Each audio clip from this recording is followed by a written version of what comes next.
السلام علیکم۔ ایک بہت بڑی خبر آئی ہے حکومت برطانیہ کی طرف سے۔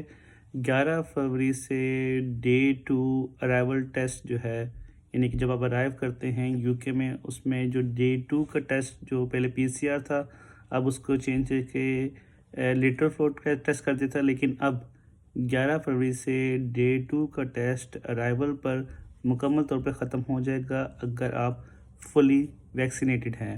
It's a big news. Day 2 arrival test is going to be exempted if you are fully vaccinated. Big news. السلام علیکم۔ ایک بہت بڑی خبر آئی ہے حکومت برطانیہ کی طرف سے۔ 11 فروری سے ڈے 2 ارائیول ٹیسٹ جو ہے، یعنی کہ جب آپ ارائیو کرتے ہیں یو کے میں، اس میں جو ڈے 2 کا ٹیسٹ جو پہلے پی سی آر تھا، اب اس کو چینج کر کے لیٹر فلوٹ کا ٹیسٹ کر دیتا، لیکن اب